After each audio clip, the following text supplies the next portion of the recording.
My name's Lydia. I am a 21-year-old senior in college, and today I'm going to be talking about my journey with ovarian cancer.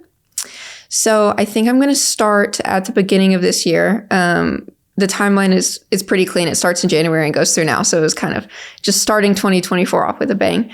And some health context, I think that probably won't make sense now, but it'll make sense as we get into it. I'm a vegetarian. I have been since I was a junior in high school, and that came about because we don't know what it was, but it was some freak sickness, COVID, stomach flu type symptoms. Mm-hmm. And then whenever I was getting over that and starting to eat food again, I just could not eat any meat without like 3-4 days of sickness. Like really? It was borderline food poisoning type sickness. Okay. And it was just every time you would eat meat? Yeah, any type of meat. We tried red meat, chicken, turkey, pork, that kind of stuff.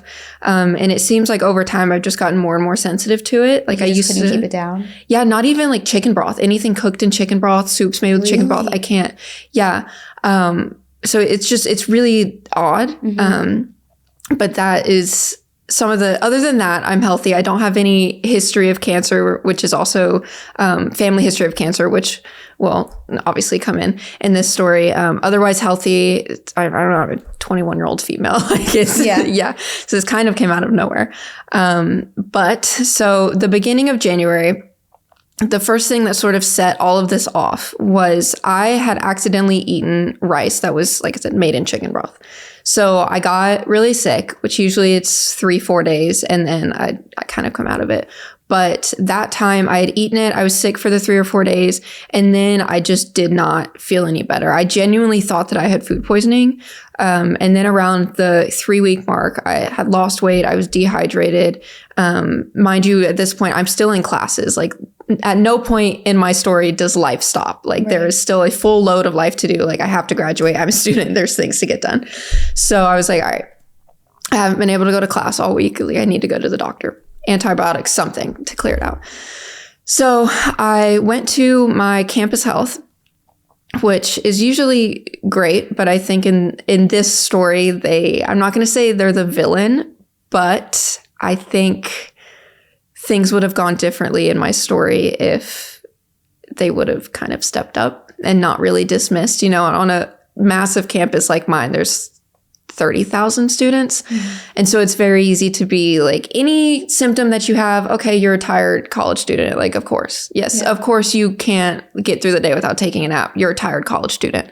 We'll run like your basic blood panel, but it's going to come back clear. You're fine. You're just a tired college student, whatever. It's easy to brush it off. So I went to the doctor and was like, hey, this is what's happening. I've been sick for all these weeks. And it was stomach pain originally. So she was like, what I think happened was you being vegetarian and intolerant to meat was, I think some of the enzymes or whatever from the chicken broth essentially got stuck in your intestine. And so she gave me like an antifungal, and she's like, that'll clear it out and you'll be fine. Oh, by the way, while you're here, you're 21, it's time for you to start getting yearly pap smears. And since the stomach pain it was like right below my belly button at that point, she's like, let's just do one and an abdominal exam, both as a routine and to make sure it's nothing like down in that area. So I was like, okay, great.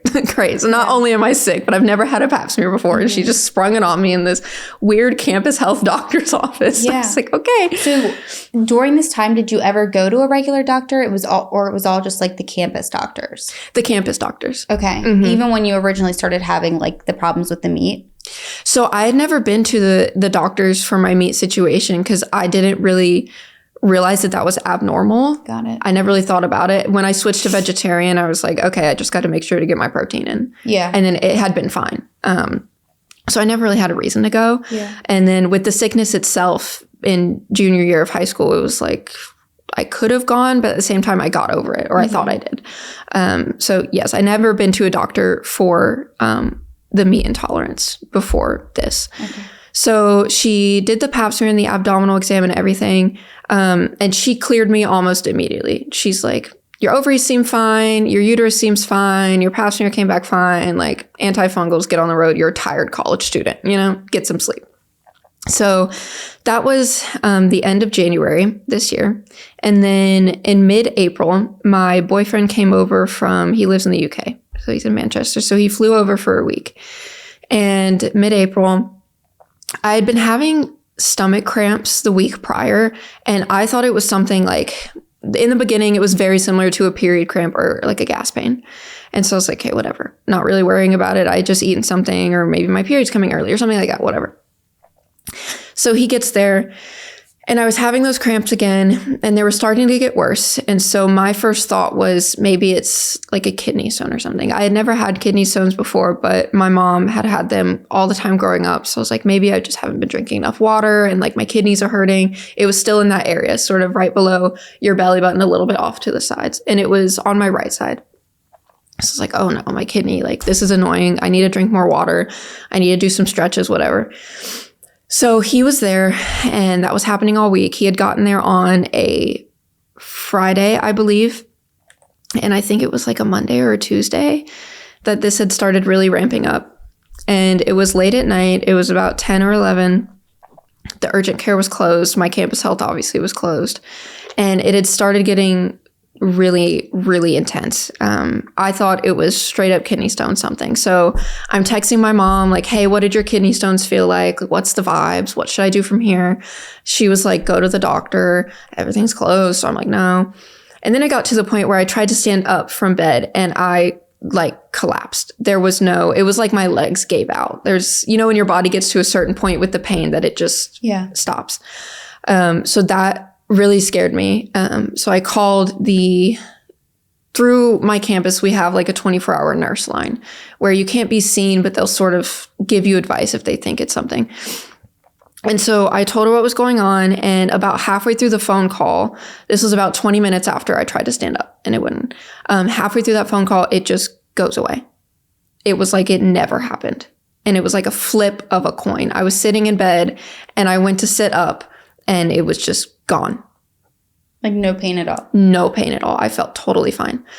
And my poor boyfriend, he's over there like, what? Like, what? And so I told her that. I was like, oh, actually, it's gone. And she immediately went, okay, so I'm going to go ahead and need you to get in the car and go to the ER. Just go ahead and go. And so I'm starting to freak out. Obviously, this is, what do you mean? What do you mean get in the car and go to the ER? So I was trying to push it off, like, no, it's gone. Like, I don't know if I want to go to the ER. But my boyfriend, Leon, he was like, no, like I've seen you in pain, and this was not that. Like, we need to go. So he pushed me to go. I basically did not have a choice. We were also getting the outskirts of some type of very bad storm. And so the weather was absolutely terrible. Obviously, he's from the UK, so he doesn't know how to drive over here. Mm-hmm. But the nurse told me not to drive in case it comes back. So he's fighting through this terrible storm, trying to figure out to be on the right side of the road, like driving to the hospital. It's this whole thing. But we get to the emergency room. I still don't have any more pain. I actually didn't have any more pain at all that whole night. So it was this weird thing sort of telling them, like, this is what happened. I feel fine now, but she told me to come in, so I don't know. So we get there around 11. We end up being there until about 7 a.m. I've never pulled an all-nighter. I've gotten very lucky with my brain shuts off around midnight, and I'm not staying up. So this is my first all-nighter. So I was, we were locked in. And so I get blood work done, whatever. We're waiting for about 3 hours before they call me back. And I'm in the ER room, in the little waiting room, get taken back to a real room. And the ER doctor comes in, and he's asking about the pain and whatever. And his first thought, instead of kidneys, was appendicitis. He's like, it's on your right side. It's right where the appendix is. I know you're not having any pain, and you can say no, but I would feel a lot better if you let me give you a CT scan to clear you. If it's nothing, go home, whatever. But if it is appendicitis, like, you will need emergency surgery right now. Obviously, this is not something to play with. So I'm thinking, shit, great. Like, I had gone and got appendicitis. Now I'm going to have to get my appendix taken out. He's only here for a week. He didn't sign up for any of this. Like, my mom's going to freak out. So I was like, okay, I guess I'm getting a CT scan. And bless that ER doctor, because he could have easily been like, I don't know, seems like a girl thing. Like, go home, take some Advil, lay on a heating pad, hope it doesn't happen again. But he was very adamant. And I think both Leon pushing me to the ER and having a male ER doctor, that approached it not as I don't understand it, so it's probably nothing. He approached it as, I'm not a woman, so I want to make sure that you're okay. And that's the thing too, is I feel like unfortunately in situations like that, it all depends on who you get, like what doctor you get. And I hate to say it, but there are some that I feel like will just blow things off or just think, you know, because you're young and you're 21, like you should technically be a healthy adult. Like you shouldn't have any serious complications going on. So they wouldn't think maybe to run tests. No, exactly. That's why I sent him a follow-up email once we figured out what was going on. And I was like, I think you might have saved my life, because it was dangerous. That CT scan came back and we were not at all prepared. So I get the CT scan. I'm waiting back in the room. And he walks back in, and I make a joke of, are all my organs still there? Like, how's it looking? Am I looking good? And he goes, yeah, everything's still there. But let's chat. And that's when I was like, okay, I'm about to get emergency surgery. He's about to tell me my appendix is like broken open, and like it's go time. I need to sign my forms. But he goes, so your kidneys are fine. Your appendix is fine. But there is something massive on your ovaries. And I'm thinking, okay, so it hasn't been gas pain for the last few weeks. I'm thinking the bloat that I've been experiencing, gas pain, ate something, whatever. Turns out it's actually not bloat. There is just a huge mass in my stomach on my right ovary. So he's like, all right, there's something in there. Don't freak out. We don't know what it is yet. It could be something as simple as an ovarian cyst that just needs to be drained or something. But we're going to take you to OB in the hospital, and they're just going to do a quick ultrasound to get a better look on it. So I'm like, oh shit. And he's looking at me. You know when doctors give you that look of like, it's something serious and they're expecting you to freak out? Yeah. Yeah. It hadn't set in that this was serious. I was just like, okay, of course it would be. Like my luck. Of course it is. Okay. So I'm still joking with him at this point. I'm like, okay, to OB we go. Guess I'm getting an ultrasound. And he's looking at me like, you know, this is serious. Like, stop joking around about this. So they wouldn't even let me walk to the ultrasound place. They brought in a wheelchair, and I was like, no, I can walk. Like, I'm okay. And she's like, no, you need to sit down. So they wheel me to ultrasound. At this point, he wasn't telling me how big it is. He just said it's massive. So I get to ultrasound, and she's doing the thing on my stomach, and she's like, oh my gosh, this thing is huge. Have they even told you how big it is? And I was like, no. It's about 8 inches across, which is about this water bottle. Yeah. Yeah. It's about 8 inches across. It's about 2.5 inches thick and about 4.5 inches like long. So about equivalent to a pretty big russet potato. Jeez. And that was also the ultrasound that I found out that it's not just on my right ovary. There is another one on my left ovary. So they're still calling it a mass. They don't know what it is. So we have a very big one, a russet potato on my right ovary, and about the size of a red onion on my left. And so she's like, oh man, okay. At this point, I looked pregnant. She had told me, she was like, not to freak you out, but the mass in there is about the size that your uterus would be in the second trimester of pregnancy. And you said you were also experiencing bloating? Mm-hmm. So that's like, that is what that was from? Yes. Okay. It wasn't any type of gas at all. It was just masses in there pushing out. And was it more bloating than you had like previously from other problems? Okay. Yeah. So again, I thought it was like residuals from the rice situation. And so that's when it all kind of was like, all right, cool. Because she said they are too big to do anything natural. Like they're going to need surgery, and they're going to need surgery soon. So if it happened to be a cyst, do you know if they would just like, if they just had to drain it, would it be like a serious surgery, or is that something they could do kind of more easily than like a mass removal? It would be a very similar surgery, but it would be an easier surgery. Okay. They wouldn't necessarily be taking anything out, I don't think. And I learned a lot about this. Your body as a woman actually grows cysts every month during ovulation naturally, to sort of bring the egg from the ovary into the fallopian tube, is just help transport it. And then after ovulation, it goes away. Okay. So they had thought it might have been something like that, where my body just wasn't getting rid of them naturally and cycling them through. So she was like, no need to freak out. Sometimes this just happens, but you are going to need surgery. And I also found out that the pain that I was feeling that night was something called ovarian torsion, which basically means that the mass is so big there's your ovary and then there's your fallopian tube.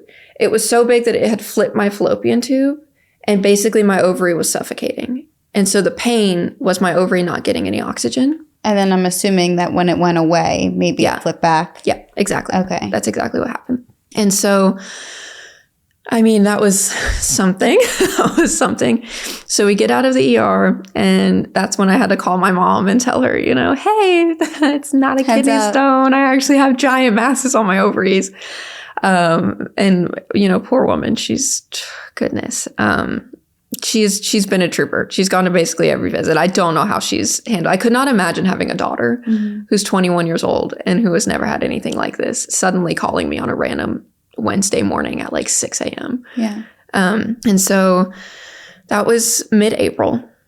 And a couple weeks later, late April, I was referred to an actual, not campus OBGYN, like an actual private practice OBGYN, to basically review the scans that they had taken in the ER, get her specialized opinion on it for what to do going forward.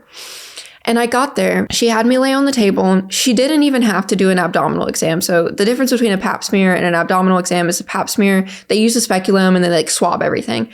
And an abdominal exam is where they use their fingers and they press on the top of you as well. And that's trying to feel your uterus and your ovaries to make sure that everything is at least there and like sitting where it's supposed to. So she didn't even have to do an abdominal exam. She pinched my stomach right beside my belly button and she goes, yeah, I can feel it. Those things are massive. I don't know how that campus health doctor did not feel that, because these things do not grow overnight. So that's when I was like, oh, okay, how do you do a pap smear and an abdominal exam and not feel an 8.5-inch tumor? Well, mass at that point. We didn't know that it was a tumor.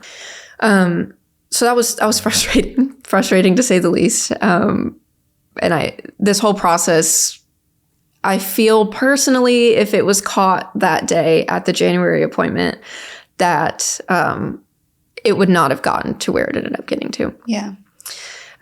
So we found out that it did need surgery officially. It was kind of being whispered about in the ER. She was like, I mean, expect it to, but I'm not going to say yes or no. Like, that's not my place, but I'm just saying, expect that it's probably going to be a thing. I get to the OBGYN. She goes, no, you need urgent surgery, like in the next 2 weeks. So they put in the order, and I ended up meeting she was an OB specialist surgeon. She was great. But I went to meet with her, and in the office, it was definitely a weird feeling being, one, the youngest woman there, 21, surrounded by very excited pregnant women, and me sitting in the lobby with my boyfriend being like, it's got masses on my ovaries, it's fine. But like, you look cute. Yeah, congratulations. But I met with her. She was great. That was late April. And then the first week of May, I had my first surgery. Mind you, like I said, life didn't stop for me. I had finals to take. I was working. I was in classes. And I had the first surgery. Was there any pain between that appointment and the surgery date? No. Okay. It was, I think, just being more aware of it, because they had put me on movement restriction as soon as they found, before I even left the ER, as soon as they found the masses, they were like, hey, so that was torsion, and we're going to need you to not do that again. Well, I mean, at least you didn't have pains in between, because that would have been so much worse too. Yeah. I was really worried, but I don't know if I could do that again. Yeah. That was intense.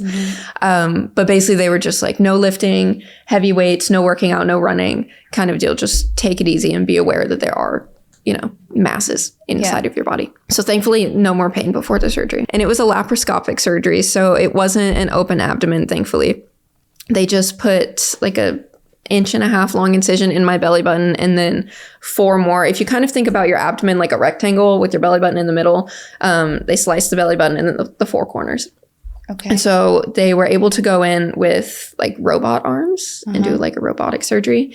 And that first surgery, the plan was, okay, we're going to go in, we're just going to get the masses. We're going to leave as much as your ovaries as possible. We're not going to touch your uterus. Like, this is a mission just for the masses. And that's what happened. They ended up having to take like a chunk of my right ovary out. But another cool fact about the ovaries is that they will actually start regenerating during surgery. Okay. So whenever they take a chunk out, she said that she could actually watch my ovary come back together. Wow. Yeah. Ovaries are crazy. And so that wasn't a problem to take a little bit of a chunk out.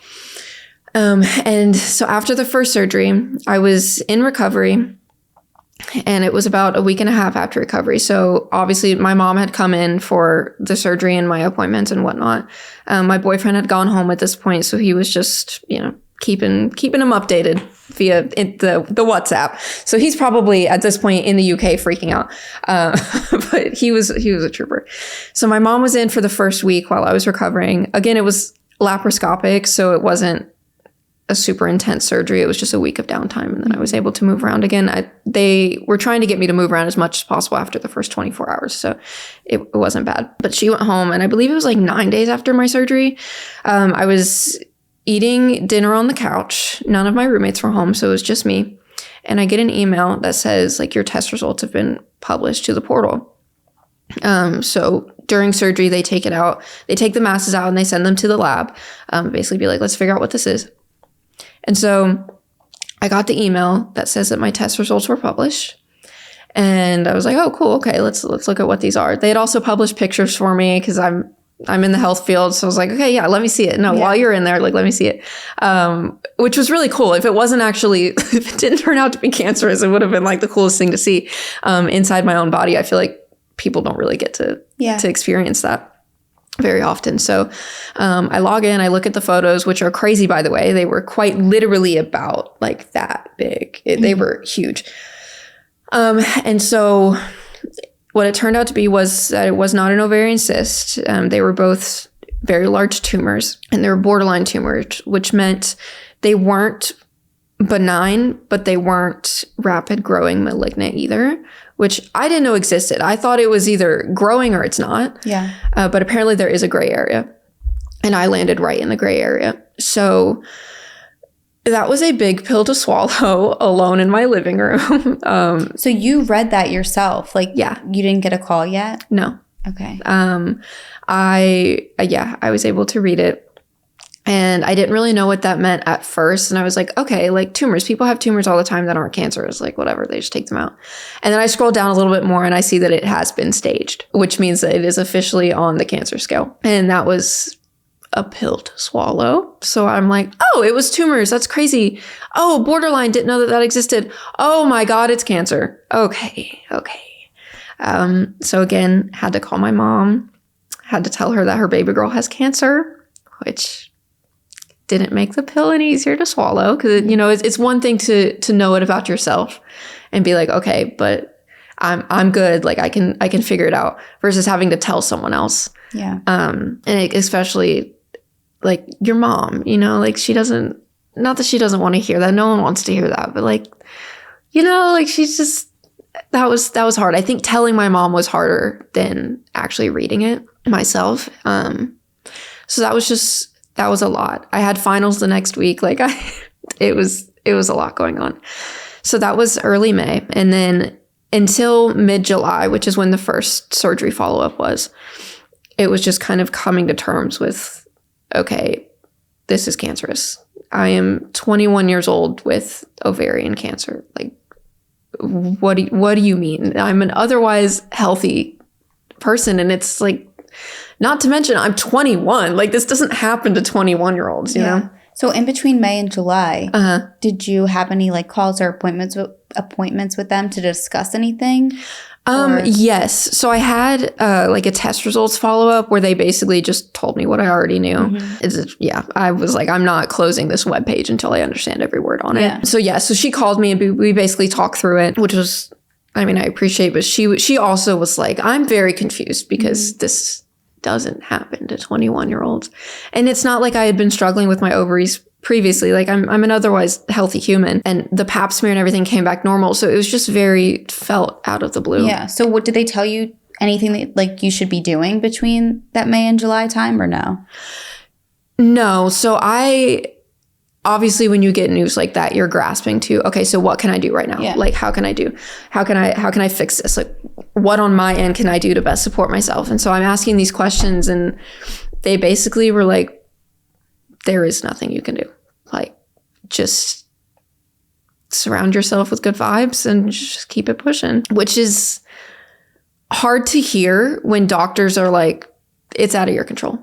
You know, there's nothing you can do. And it's also it sort of felt like hitting a wall with my body, where up until that point, it was like, okay, no lifting weights, no going on runs. That's fine. I can eat foods that try to give me the most energy, and that I can make sure that I'm doing what I need to do to try to sleep good at night, and doing stretches to help support my body.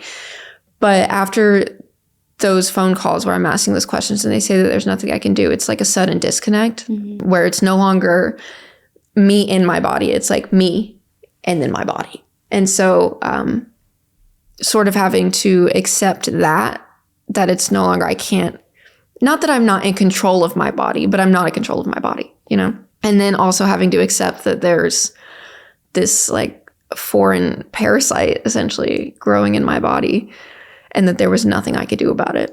It was just a lot. And watching like Leon and my mom and my closest friends telling them, and it's a different kind of conversation, obviously, but when you see the look on someone's face, when you sit them down and say, I have cancer, and there's nothing anyone can do about it, like that's hard, you know? And I know it's hard for them, but it's hard to watch people go through that, you know? Like I said, you can be in your own body and know like, okay, like, yes, but I feel fine. Like I can still eat and everything. Like I feel like I can do this. But when you hear your friends going through it, like you don't know that. You don't know. And so, yeah, it was a lot of hard conversations and feeling sort of helpless, I guess, not in like a victimized, pity me kind of helpless, but just I wish I could do something for my body. And a lot of, am I failing my body or is my body failing me kind of thing. So just a lot of big pills to swallow between May and July. And also just accepting that I had cancer, that I am a person with cancer. Just like, what? Right. It's just a lot. And so then mid-July, I have my post-op follow-up, make sure I was healing well and everything. That was fine. And then I also had my first ultrasound, because during this time, we agreed that the treatment plan was going to be an ultrasound every 3 months and an MRI every 4 months. So an abdominal MRI and then a vaginal ultrasound every 3 months, just to monitor it very closely. Because they had told me that I believe it's called microinvasion on my right ovary, which basically means if there's microinvasion present, the chance of whatever it was coming back is like exponentially higher. So they essentially were like, you have a breeding ground for this tumor on your ovary still. So we're expecting it to come back at some point. It could be right now, it could be in a year, it could be in 10 years, but like it's going to come back essentially. So we just need to monitor it closely so it doesn't get to be 8.5 inches big again before we do something. So also a fun fact, the tumors, when they took them out, I weighed in at my post-op appointment almost 12 pounds lighter than I did. Wow. Yeah. It was serious. So I had my ultrasound. I felt fine. I was healing fine. There wasn't any complications. So I felt good. I was like, hey, they took it out, whatever. Like, it's going to be fine. So I have my ultrasound, and obviously the ultrasound techs can't tell you anything before the doctor reviews it. But I felt like something was odd because she did the vaginal ultrasound and then she's like, okay, so we're actually also just going to do a quick stomach one. Like when you think of an ultrasound, when a pregnant woman is getting an ultrasound, she's like, we're just going to do that one real quick as well. But she only did it on the right side. She didn't like look at the left. And so I kind of felt like something was wrong. Something had come back up or whatever. And that day I had also had the MRI planned, like just the first monitoring and everything. So I had my MRI. It went fine. I didn't get the results back for that immediately either. But a couple days later, again, I got the, at this point, dreaded email when I see my chart. You have test results published to your portal. Okay, of course I do. So I opened it up. The ultrasound found that not only had the tumor come back, but it had multiplied about 6 times. So instead of there being, the structure of the first one was, it was like a bag, and then it had 3 smaller tumors inside of it. And so 2 of them were ovarian cysts, but then 1 of them was a cancerous tumor. And so what had happened, essentially, I found out that whenever they were taking it out during the first surgery, it was so big they had to break it apart and take it out in pieces again, because it wasn't an open abdomen surgery. The incisions were like that long. It had broken open and spilled into my abdomen. And so those cancer cells were just kind of spilled all over my ovaries and all over my uterus. So when it had come back, it had multiplied. And so it wasn't just 1 tumor. I think there was like 4 or 5 of them in there. And how big were they? They were smaller. I think in total it was about 6 inches across. Okay. So they were smaller, but there was more because it had broken apart. Yeah. In pieces. Okay. Mm-hmm, mm-hmm. And that was within 3 months? Yeah. Yeah. Yeah. So that was a lot. And then the MRI came back, and I had also, they had been showing those same borderline cells on my liver, which was very confusing because the progression of ovarian cancer is usually 1 ovary, the other ovary, then your uterus, and then it'll metastasize to your liver and go from there. And so we jumped from my ovaries to my liver, like we totally skipped the whole part of that story. So that was confusing, but also terrifying, because once it reaches the liver, then usually from there it gets in your blood, and that's when it's non-operable. So we're all kind of like, oh God, oh goodness. So quick question. Mm-hmm. Is that the reason why you didn't need any like chemo treatments? Because it was operable? Yeah. Okay. So, but if it's in your blood, that's when you would need treatments. Yeah. Or if it's in an area where, like I said, the ovaries will regenerate. Like it's okay if you have to, whatever. Got it. But if it's on something that can't be operated on, obviously. Okay. Or if it was a aggressive type of cancer that was essentially growing too quickly to be operated on, they would do some type of radiation or chemo. But the borderline cells don't react well to chemo or radiation. So thankfully, I didn't have to start any of that through this process. All of my treatment were surgery-based. So that is a silver lining, I will say that. But we find out that it's back on my ovaries. We find out that it is now also on my liver. And my second surgery was like a week and a half after that appointment. So my 2 surgeries were almost exactly 3 months apart. Did they go in the same way? Mm-hmm. Okay. Yeah, they actually, they were great. They went straight over my incisions from last time. Okay. Yeah, so I only have 1 set of incisions. They look like stab wounds. It's kind of cool, but thankfully they didn't have to do any open abdomen or anything this time either. I also at that time, I officially meet my oncology team, which is also like this is actually happening. When you get referred to oncology and you walk in and it's like an actual oncology office and people are there with, they are doing chemo and radiation, and you walk in and it's like, okay, just me, the college kid from down the street, like you were in stage 4, like cancer, like that kind of thing. Just a weird imposter syndrome. Like this doesn't make any sense. And also at this point, we still hadn't found a cause for this. Like I have no family history of any type of ovarian cancer or anything like that. Otherwise healthy. Like I don't know. We don't know what's going on. So we didn't know at that point any type of root causes for this. And so in that week and a half where I find out that they had come back and that it was on my liver and that I needed surgery, they also were like, okay, so you also need to go talk to this specialist because you need to freeze your eggs. And I was like, why would I need to freeze my eggs if you're just going in and taking out the tumor? And they go, oh, no, because we also need to take out an ovary and you need to freeze your eggs. For anyone who doesn't know, with egg freezing and insurance, especially in North Carolina, it might be different in different states, but insurance will not usually cover the process of getting your eggs frozen or storage because it's seen as an elective procedure. It is very expensive. I am a college student. So even if you told them your history, they still wouldn't cover it? So, like you would think if you told them what was going on, they would realize, okay, this obviously isn't by choice. No. There are like organizations, like nonprofits type charity things that offer help, especially in like the Research Triangle area that I lived. I got very lucky to be in a very strong network. The Raleigh-Durham Chapel Hill network is insane. So they have a lot of connections with nonprofits and stuff that if you come to them with a cancer diagnosis, they will definitely cover like your meds to get all of this done. And sometimes they'll cover the whole thing, just depending on where you're at and that kind of thing. So I met with the specialist and she was running me over through the whole process of freezing your eggs. It's like 2 weeks straight of giving yourself shots to make your ovaries essentially jumpstart and start maturing as many eggs as possible, as fast as possible.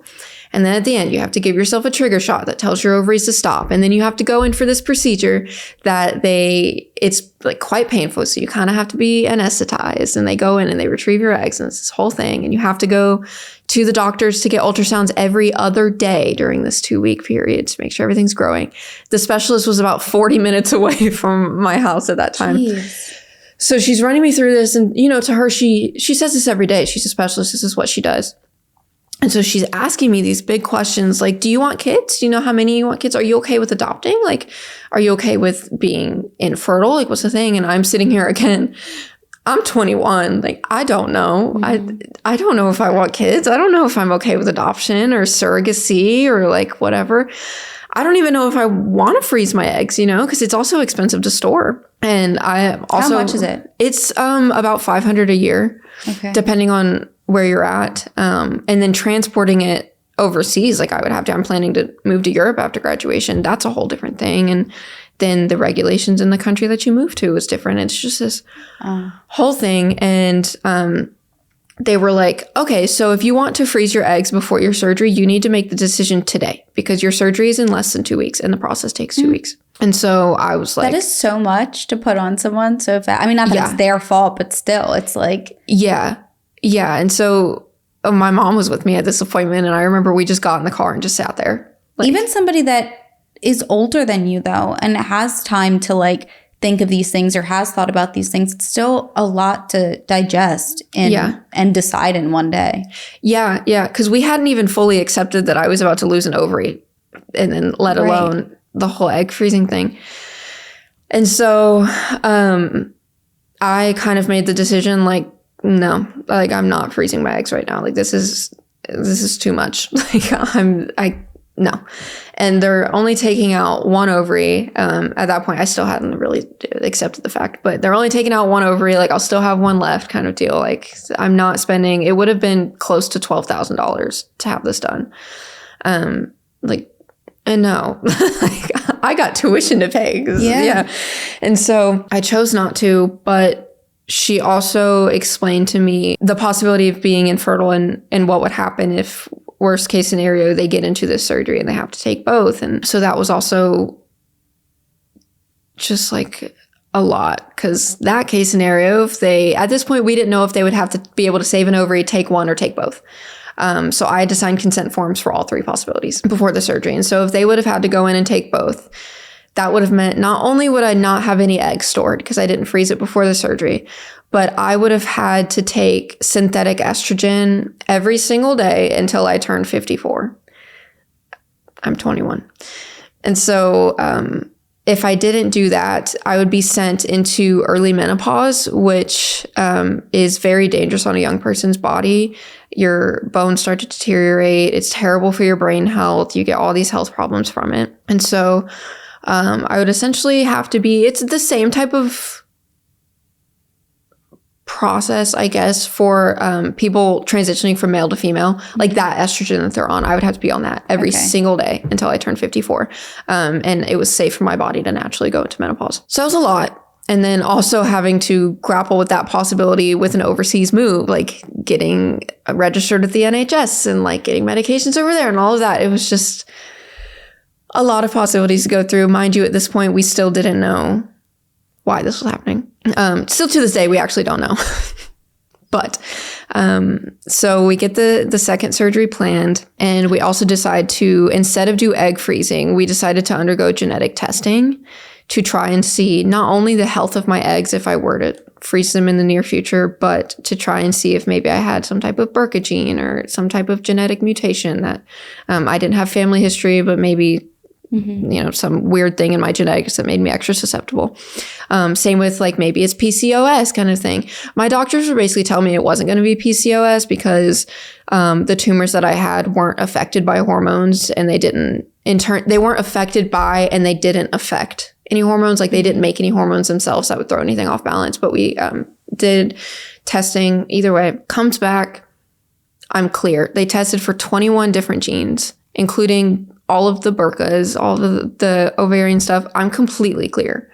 My blood work, clear. Genetics, clear. And so I have no idea. It's just like, still, I can't wrap my head around it to this day. I'm like, no one has any idea. There's any theories, no nothing. Like, you're quite literally an oncology specialist. You don't, what do you mean? How many, you don't know. This might be jumping ahead, but how many opinions have you gotten? So I've had the ER doctor, the OBGYN surgery specialist, the oncologist. There was also a radiologist that came in to read my scans, and then the doctor that read my MRI as well. And none of them had any idea? No one knows. So that's frustrating, because also it's like, if you don't know a cause, then you can't prevent. Yeah. Or have any understanding, really. It's just kind of like, okay, I was dealt these cards. Yeah, like, okay, guess we're here.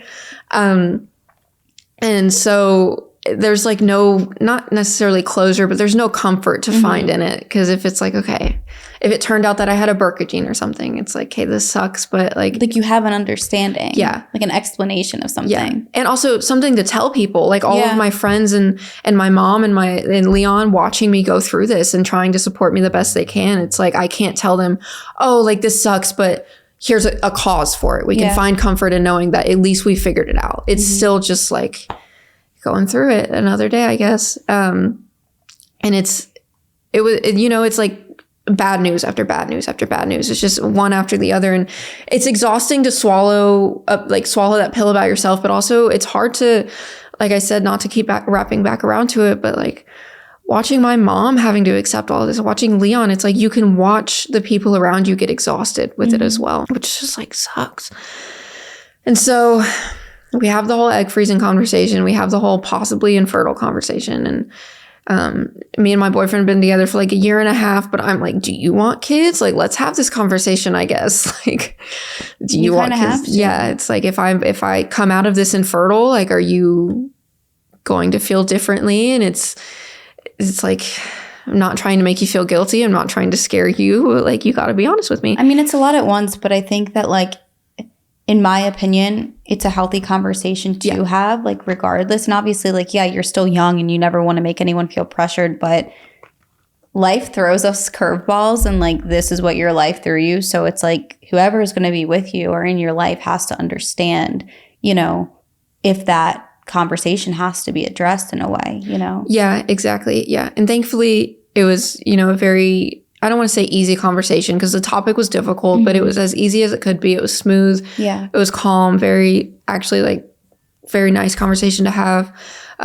Same with my mom about like, Mom, like, you might not get grandkids from me. And like, my older sister doesn't really want kids of her own, which is, like, that's, my mom like really wants grandkids. And so it was very hard to kind of be like, everybody has to be prepared for the worst case scenario. Yeah. So then I had my surgery August 2nd. So like a week and a half after the egg freezing conversation.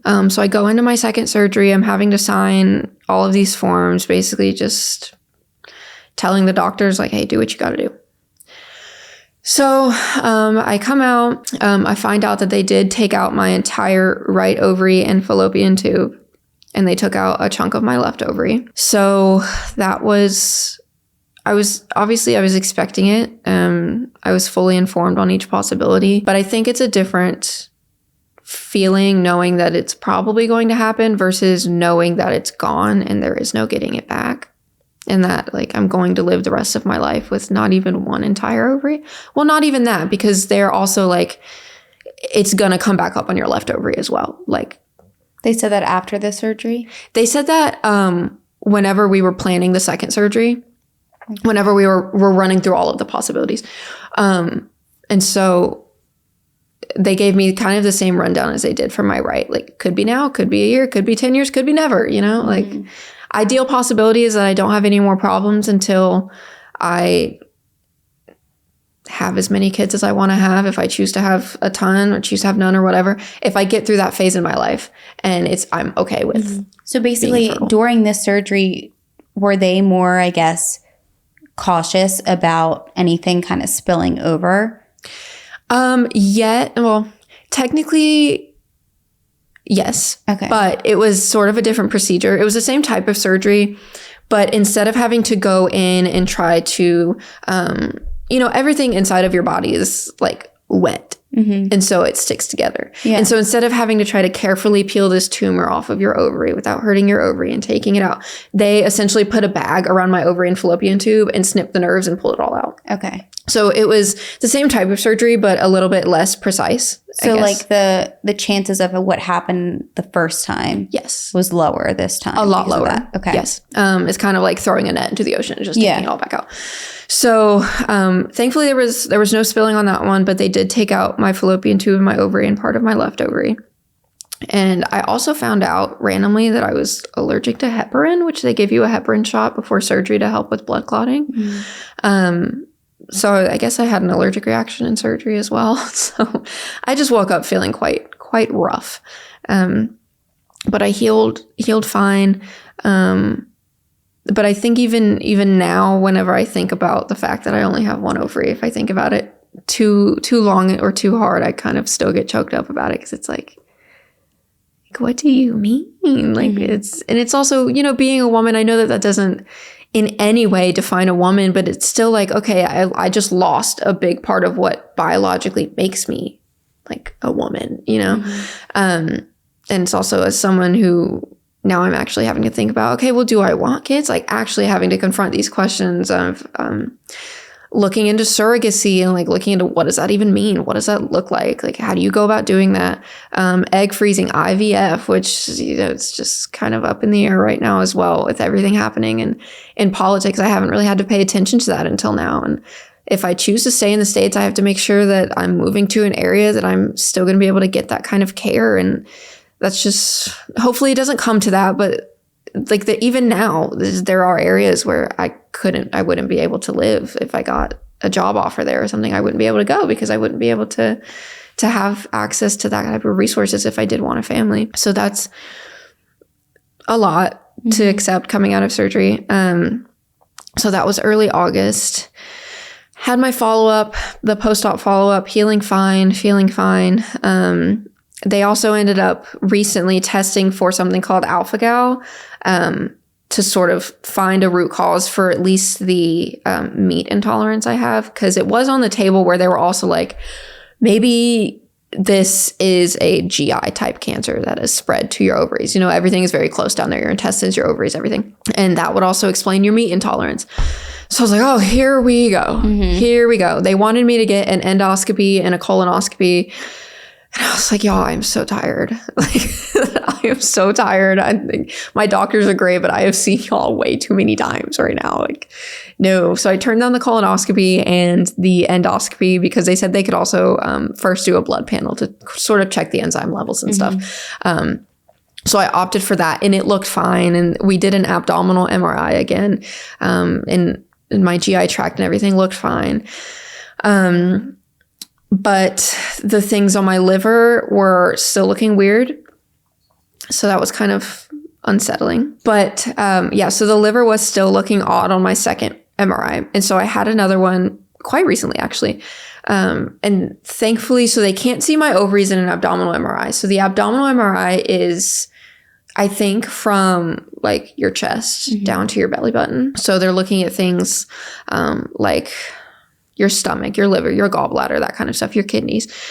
And so my most recent one was showing that the spots on the liver were starting to sort of figure themselves out. Thankfully, nothing was growing super big. And also your liver is very resilient, which I didn't know. They told me that people can have a bunch of growths on their liver and that the liver will actually function fine. So they don't need to go in and do anything with that? As of right now, no. Okay. Thankfully. But I have not gotten a look at my ovaries and my uterus yet since my second surgery. Yeah, I was going to ask you because this month will be 3 months, right? Okay. Yeah. And so you really still are just like very much in the midst of this. Like you don't even know. Yeah. I don't have my next ultrasound until like the beginning of December. So at this that's point, where you see if anything has grown again. Yeah. Yeah. So we're all just kind of sitting here, fingers crossed. And it's, I'm still having appointments with my oncologist just to sort of do check-ins and talk about the possibilities. And the way they're talking is like, okay, now your left ovary is treasure. That's a golden ovary. We don't have another shot with this. And it's just now, if for some reason, worst case scenario, they had to take the left ovary too and you're left with none. Can these masses or these tumors still grow back again, but like in a different area, like in the uterus? Or they don't even really know? So they could if it leans on the malignant, like aggressive side. Yeah. We're kind of just hoping that it doesn't come back. But if it does, it's benign. Okay. If it leans malignant, yes, the next step would be it grabs onto my ovary or my uterus. And if that's the case, then a hysterectomy would be on the table, which is, we're really avoiding that because it's one thing to not have ovaries and to still keep your uterus because you can do things like IVF. Like as long as you have a uterus, you can carry a child. Okay. But once the uterus is gone, like you're not making anything. So hopefully we don't get there. Right. But now it's kind of just grappling with like every time I get bloated, you know. Right. Well, it also just sucks because it's like you get this. I mean, I know what you say. Like thankfully it's not anything like a super invasive surgery. Yeah. But you're getting these major surgeries and they are, I feel like any surgery is major, you know, and comes risks and all of that stuff. So it's like you're getting these surgeries and then it's kind of like in between your healing time and this 3-month period, you're kind of just waiting and hoping for the best. Yeah, it's a lot. And I don't know if I said that whenever they tested for alpha-gal, it's like this possible, sort of like you can get Lyme disease from a tick. It's like an insect thing. And growing up in the South, there are lots of ticks and mosquitoes. So we thought maybe I had like alpha-gal and that was the reason for the rice mishap. Turns out I don't have alpha-gal. We don't know what happened with the catalyst of all this either. Like there's just no answers for anything about this situation. And the meat thing is so weird and so random. Right? Like, I mean, I guess you can just develop an intolerance to anything, but the fact that it goes as deep as like even chicken broth is like crazy. Yeah. I don't know. I got the negative result last week and I still don't know what to make of it. Like it just sucks that you don't have any like dead set answers on anything. On literally anything. Yeah. It's like just this waiting game. Of like ifs, maybes, buts. Like, exactly. Exactly. So right now we're trying to just assume that everything is fine. Best case scenario, trying to manifest a clean ultrasound. I don't want to do a third surgery. Surgery's not fun. And apparently I'm allergic to heparin. So like, that's not cool either. Did they say what happened with that allergic reaction? No. And she said it so casually in my appointment. It's not like she sat me down and was like, hey, this is what happened. This happened. She was just like, no, we probably should test for alpha-gal because you were allergic to heparin as well. And that would make sense. Yeah. What do you mean I was allergic to heparin? So I don't, Lord, I don't know. But next ultrasound in December. Now we're it's just like this weird gray waiting area. That's also like, I won't know if I still technically have cancer or if I'm in remission until December. Right. So I don't know. It's tough. And I don't want to say annoying, but. Well, I will say something that I noticed, and I'm sure everyone listening or watching can notice, is like you have a very high spirit. You know, like I just feel like overall you're such a positive, sweet person. And it's like, even though this is something that is very difficult and traumatic to go through, like I feel like the way that you go about it and carry yourself is in like the best case scenario, very positive mindset. And honestly, that's the best thing you can do for yourself. You have to. You have to, because the more negative we are in any situation, in any part of our life, like the more negativity and just bad stuff we can attract. Your body feels that. Yes, your body can feel it. And it's like the more light we put out, the more light we receive, you know? Yeah. So it's like, I feel like it's so clear and obvious that all you try to do is put out light and positivity. And you know, something else that you mentioned that is a really important thing that I feel like isn't oftentimes talked about is the effects that, you know, whatever is happening to you is happening to the people around you as well.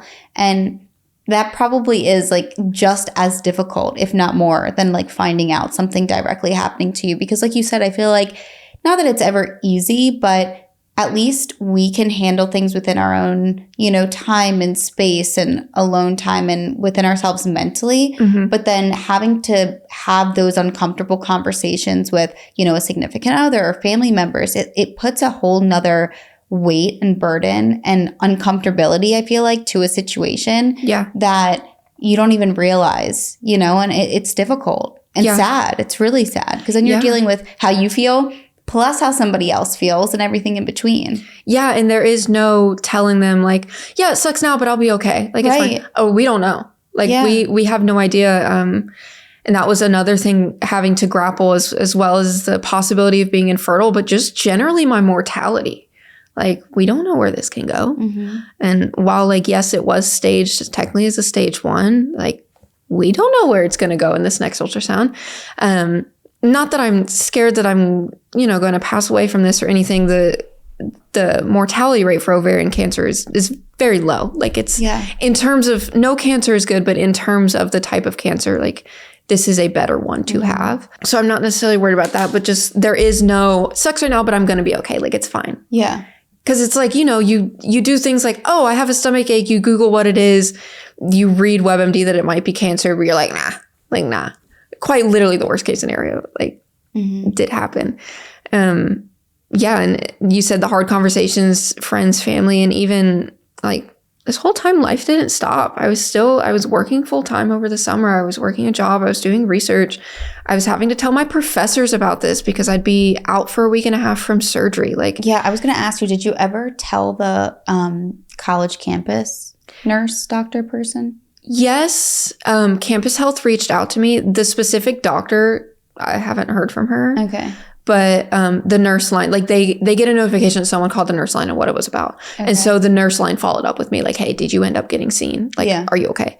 And I told her what happened and she was just kind of in awe because she can see my chart. Like, she was like, everything came back normal, you know? She just kind of joined the train of being like, what the hell?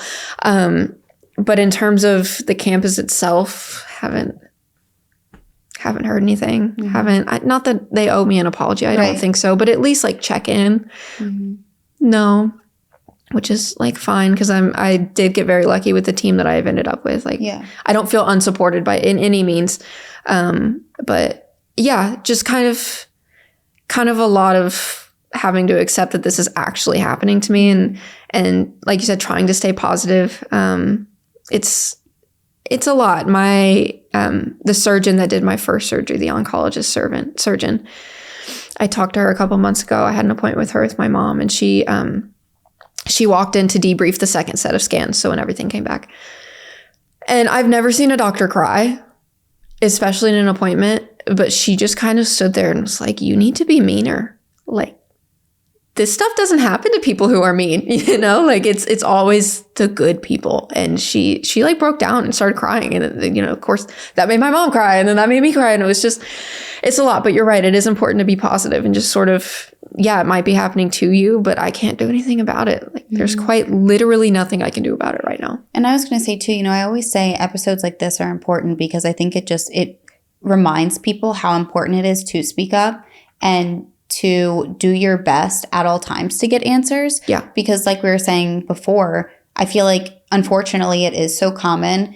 that you can kind of, you know, fall into the hands of doctors or nurses or whoever that they might not have the answers and they will stop and leave it right there. Yeah. And then there's other people that will fight until they get an answer. Or, you know, it might take 5 or 6 different opinions or specialists to get some sort of conclusion or answer, or even just like an idea. So I feel like if you're going through something, these episodes kind of remind people, don't stop. You know what I mean? Like, fight for your health, because at the end of the day, I feel like you're the only one that you can really rely on to do that. You know, all these, like you said, these doctors and these surgeons and whoever else, they're dealing with people every day, you know, and they're great, but I think there can be times where it's kind of just like cycling through. That's not all of them, but for some, and I feel like that's when you kind of have to stand up for yourself and use your voice and speak up and be like, look, I need an answer. Who can I go to next? Or like, and, you know, vouch for yourself, do the research and keep fighting, because,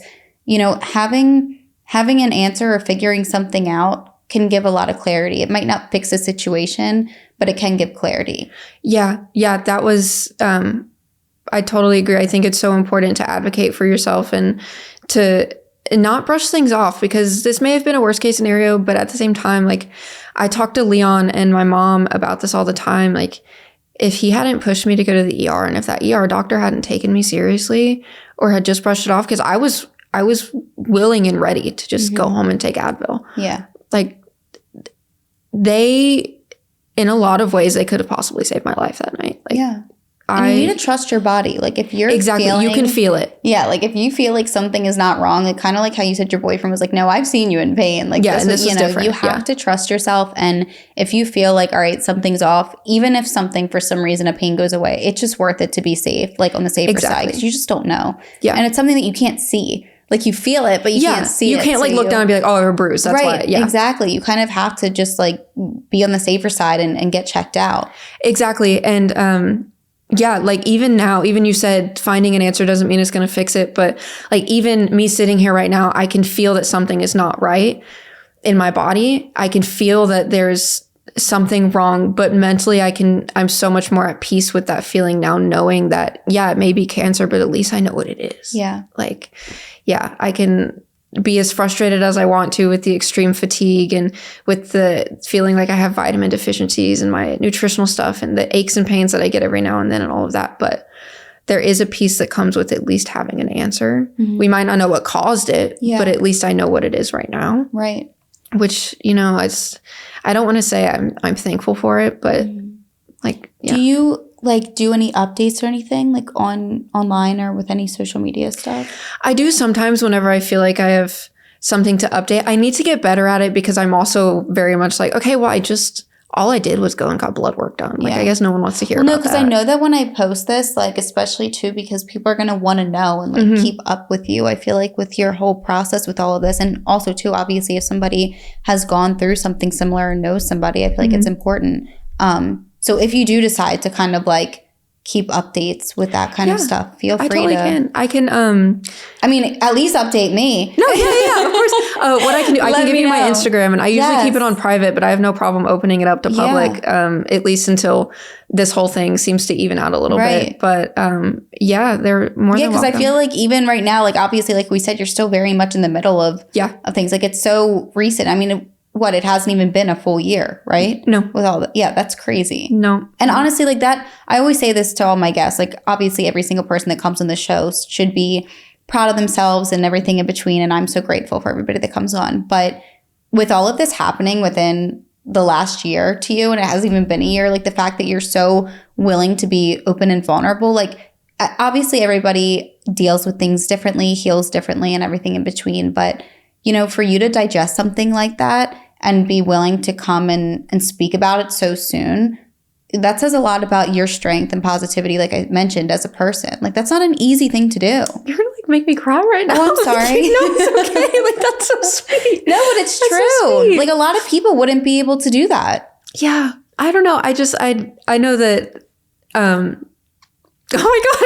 I'm sorry. No, it's okay. That was so nice of you to say. Well, I mean it. It's true. Oh my You should give yourself credit for that. That's crazy. Thank you. I think that there is a power in sharing your story, and it's important to share your story, especially like this podcast and any podcast that sort of let people just speak. Like, there is strength in community, like whether you know people personally or not, and it helps people to process what they're going through by talking about it as well. Yeah. Me accepting the fact that I had cancer, it was just a lot of me honestly standing in the mirror, looking myself in the eye and being like, I have cancer. Right. Like, I am a 21-year-old with cancer.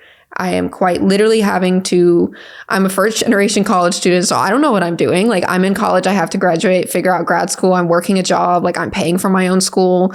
College is not cheap. Like, and just sort of laying it all out to myself in the mirror over and over and over until I could do it without crying, without like do it and get through the sentence and that kind of stuff. But And you know that you mentioned a really good thing too as well. The fact that I feel like there is a whole different type of healing and a sense of community if you do have the ability to speak about it while it's happening. You know, because I do think a lot of people, they kind of have to get through something before they feel comfortable enough to talk about it. Because obviously, like I said, healing can take years and years and years. And, you know, and that's not to say that, you know, you're just this perfect person that can handle it all. But even though it seems that way. But that being said, you know, there's people that are in the midst of things and they might feel very alone. So, and you know, it's terrifying. There's a lot of people that I know, not a lot, but it seems like a lot, even if it's just one, but there's a good amount of people that I know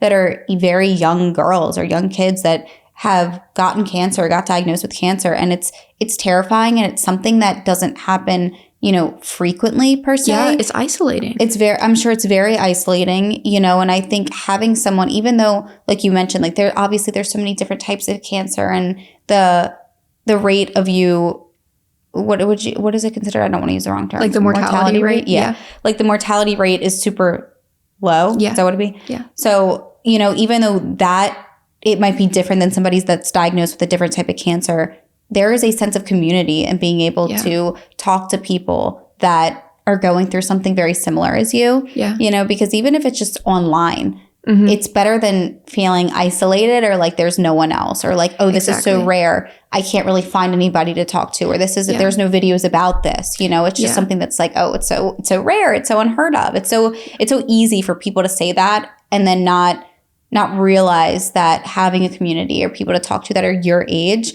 not just a doctor or professional, it could really be helpful. Yeah, I agree. The community is so important. And the feeling of, I touched on it earlier, but, you know, looking at someone who's not going through this like a friend, thankfully, none of my friends have ever had to experience having cancer, any type of that thing. I wouldn't wish that on anybody. But having to tell them that this is going on and there is that pause after of like, what do I say? What do I do? And it's very clear. It's not like, oh, I'm feeling anxious today. And, you know, I'm going through something really tough kind of thing where they're like, okay, like I know what you're going through. Like we can do this. It is a very stark, like stop for people to hear it. And I think that doesn't mean that you shouldn't talk about it. That doesn't mean that people don't care. It's just like, you know, even now, me being the one to have it is like, I mean, there's nothing I can do about it, like, let alone you know. So it's also not something that I would necessarily open with to everybody that I meet, but it is important to find that community somewhere and to not be scared to talk about it. 'Cause it's also like, you should talk about it. Like at the end of the day, it's part of the human experience, and pain is just as important to the human experience as joy and laughter and happiness is. Like, and I think it in a way it does something where no matter what, obviously it's a very traumatic and scary experience. But I think that by hearing more people talk about it, it's able to kind of dim that large amount of fear that surrounds it. You know what I mean? When you hear cancer, I mean, obviously it's horrible. There is no dimming that. But at the same time, if you feel like, okay, I have resources to learn more or to listen. It gives you, I think, a little bit more of a sense of peace maybe around it. Or like you said, kind of how you had to stand in the mirror and be like, not that it defines you, but to accept it. Like it helps, I feel like maybe a little bit rather than just like having this huge pill to swallow on your own and being stuck in this bubble of fear and confusion.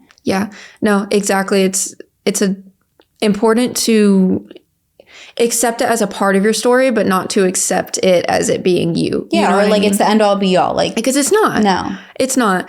And I think that's also why when you meet people, most people who have a later stage cancer and who know that they're at a point where this is probably a terminal situation, they're usually so positive as well, is because like it's hard to understand that something as big as cancer still doesn't define you until you're in it. And it's some of the best people that I've met. Oh, I've been waiting to meet her. This is Miss Kitty. Go say hi. Sorry, she has a runny nose. No, it's okay. Me too, girl. It's getting cold outside. Say hi, Miss Kitty. Hello. But yeah, people with late stage cancer, I've got to meet quite a few of them during this journey, and they are some of the best people that I've ever met. They're it gives you a new appreciation for life, I guess is what I'm trying to say, is accepting it as a part of your story, not your entire story, and knowing that there are so many other facets to life to find joy in, even if you are terminal, and even if you know that your time, is not, no one's time is infinite, but people's times are shorter than others. But just sort of seeing that that's okay, and that the human experience is not meant to be infinite, and it's meant to have ups and downs and pains and sorrows, but also that it's okay to find joy even if you are in the midst of something like this, whether it's as serious as cancer, or everything's serious. If it's hard for you, it's hard for you. But yeah, just the importance of finding community and positivity, and it's okay to not like fall into it and be suffocated by it. It's important not to be, actually, but yeah, just talking about it and finding that light, I think has been the most helpful part in all of this. Well, you're amazing, and it shows, seriously. And thank you so much. And like I said, please keep me updated at the very least. Yeah, with everything, because this is like you're in the middle of everything, which is like it's crazy to me. Like I feel like it really is rare for people to be able to kind of like put everything aside and be like, yeah, I'm ready to talk about this right now. Like, why not? And I give you a lot of credit for that. It takes a lot of strength. So great job. Thank you. Hopefully the next update that I give you is a very positive one. Yes. No, like I like to believe, like I was saying before, I really like to believe that our mindset has a lot of, I don't want to say control, but has a lot to do with what happens around us. So, obviously I'm thinking of you and praying for you and everything in between. So thank you. Of course.